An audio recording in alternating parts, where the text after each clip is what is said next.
Nous sommes très heureux puisque ceux qui ne croient pas encore au travail des cadres, ils doivent comprendre que la machine est en train d'avancer et il n'y a pas à reculer.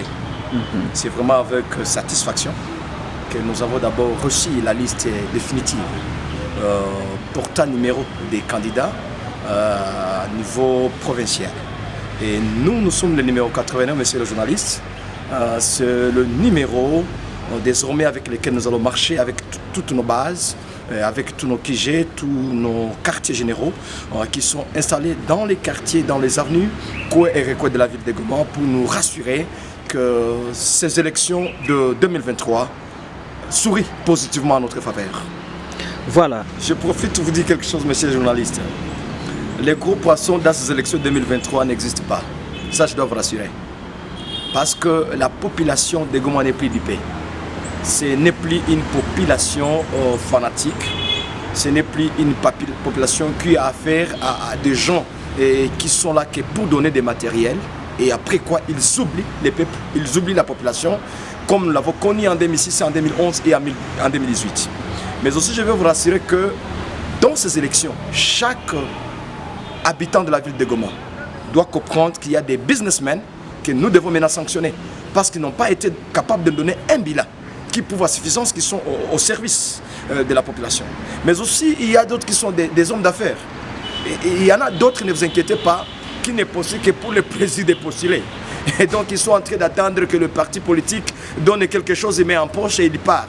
Donc, nous sommes trop moins nombreux qui ont l'ambition réelle d'être parlementaires, d'être défenseurs du peuple longtemps meurtri. Et que donc, soyez rassurés, rien ne nous intimide sur le terrain. Nous sommes dans la ville de Goma depuis 2002. Nous avons trouvé suffisamment le temps de voir ce qui s'est passé en 2006, ce qui s'est passé en 2011 et en 2018. Et là, si nous avons décidé d'y aller maintenant pour 2023, c'est parce que nous avons déjà des prérequis qui permettent à ce que nous ne puissions plus tomber dans les erreurs de nos prédécesseurs. Et il est temps que la population comprenne qu'il faut maintenant une classe politique constituée de jeunes cerveaux et qui peut maintenant booster le vrai développement, la vraie sécurité de nos entités locales, mais aussi se rassurer que désormais la jeunesse prend la manette pour faire avancer la machine. Je suis le coordonnateur de l'ONGD à Proït depuis 2006. J'ai créé ma première école dans la ville de Goma en 2006.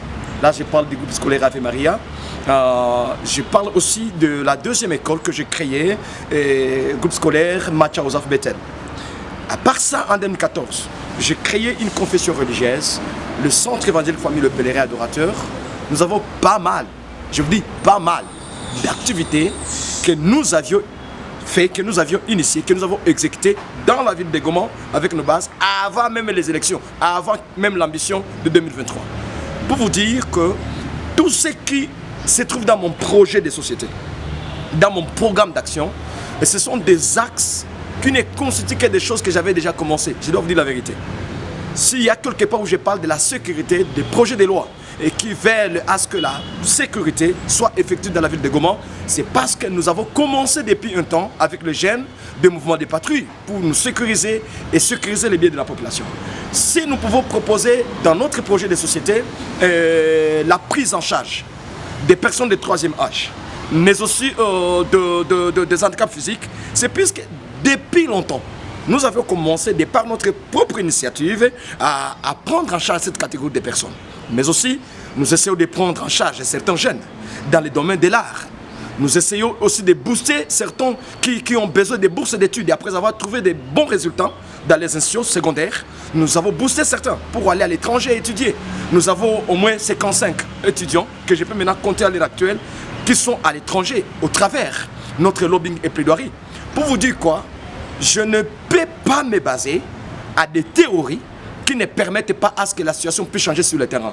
Notre projet de société, notre programme d'action, bien entendu que nous allons mettre à la disposition de toute la ville de Goma. Soyez rassurés, nous avons déjà commencé des ateliers où nous sommes déjà en train de montrer à la population notre projet de société, c'est que nous désirons faire des démarcations différemment de ce que les autres ont fait. Et que donc, j'en profite, messieurs les journalistes, pour dire à la population de Goma qu'il est temps que ceux qui nous ont précédés puissent montrer le bilan réel de ce qu'ils ont fait. Puisqu'ils n'en ont pas, C'est pourquoi nous allons réussir. Ça, je vous assure, nous allons réussir la campagne zéro élu et réélu. Nous allons la réussir. Je décourage même ceux qui sont venus de Massissi, de Rutshuru, pour venir postuler à Goma. Je connais d'autres qui ont fui leur base naturelle, puisqu'ils n'ont pas de bilan là-bas. Ils viennent maintenant s'aventurer dans la ville de Goma. Ils vont nous rencontrer sur leur chemin. Je dois vous rassurer qu'il est temps que la population vote utile. Et qu'est-ce que signifie voter utile pour moi? C'est voter la personne qui vit les mêmes conditions que la base, qui traverse les mêmes conditions de vie que nous, puisqu'on ne peut pas représenter quelqu'un dont on ne vit pas les mêmes conditions de vie. Si nous nous sentons que nous sommes vraiment bien positionnés pour représenter la ville de Goma, c'est parce que nous endirons toutes les souffrances, toutes les douleurs avec la base de la ville de Goma. Nous faisons partie de la classe paysanne.